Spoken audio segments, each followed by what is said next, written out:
Janasena TDP దాన ధర్మాల మీద ఆధారపడటమా? Janasena party సభ్యత్వాలకు TDP ఆర్థిక సాయం, టీడీపీ దాతృత్వం జనసేనకు ఘోర అవమానం. అయినా సభ్యత్వానికి 400 రూపాయల ఏంటి దోపిడీ? జనసేన పార్టీ సభ్యత్వ నమోదు ప్రక్రియ ఇప్పుడు ఆంధ్రప్రదేశ్ రాజకీయాల్లో హాట్ టాపిక్ అయింది. హాట్ టాపిక్ కాదు, జనసేన అడ్డంగా పరువు పోగొట్టుకుంటుంది. పవన్ కళ్యాణ్ ఆశయాలు, సిద్ధాంతాలు ఇప్పుడు టీడీపీ నేతల జేబుల్లో బందీ అయ్యాయా అనే అనుమానం వస్తుంది. పైగా ఒక్కో సభ్యత్వానికి 400 రూపాయల. ఇది పార్టీ సభ్యత్వమా లేక పేద కార్యకర్తల రక్తం తాగే పద్ధత అని బీసీవై పార్టీ సూటిగా ప్రశ్నిస్తుంది.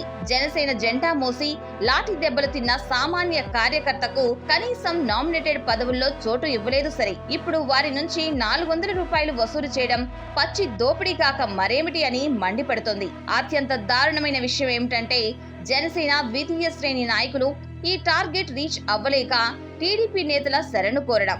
ఒక్కో పార్టీ సభ్యత్వానికి 400 రూపాయలు కట్టాలనడం నిజంగా దారుణం. అంత డబ్బు సామాన్య కార్యకర్త కట్టలేడు. దీంతో నాయకులే కార్యకర్తల తరపున కట్టాల్సి ఉంటుంది. బట్ జనసేన ద్వితీయ శ్రేణి నాయకుల వద్ద అంత ఆర్థిక స్తోమత లేదు. దీంతో ఆ డబ్బు లేదో మేమే కడతామని టీడీపీ నేతలే ముందుకొచ్చారట. నెల్లూరు జిల్లాలో ఈ ప్రచారమే జరుగుతుంది. ఇప్పుడు సొంతంగా సభ్యత్వాలు కూడా చేయించుకోలేని స్థితికి జనసేన దిగజారిపోయిందా?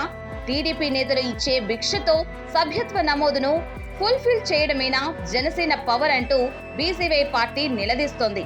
పవన్ కళ్యాణ్ ప్రతిష్టాత్మకంగా తీసుకున్న ఈ డ్రైవ్ టీడీపీ దయా దాక్షిణ్యాలపై సాగడం జన సైనికులకు చెంపపెట్టు లాంటిదే. పవన్ కళ్యాణ్ దగ్గర మార్కులు కొట్టేయాలని చూస్తున్న జనసేన నాయకులు కార్యకర్తల మీద భారం వేయలేక, అలాగని సొంతంగా కట్టలేక చివరకు పక్క పార్టీ పంచన చేరడం ఏ రాజకీయ పార్టీ చరిత్రలోనూ చూడలేదని బీసీవై పార్టీ అంటుంది. సిద్ధాంతాలు గాలికి వదిలేసి సిగ్గు లేకుండా పక్క పార్టీ ఇచ్చే డబ్బులతో సభ్యత్వాలు చేయించుకుంటున్న జనసేనకు ప్రజల సమస్యలపై మాట్లాడే నైతిక హక్కు ఎక్కడుంది అంటూ బీసీవై పార్టీ ఘాటుగా విమర్శిస్తోంది.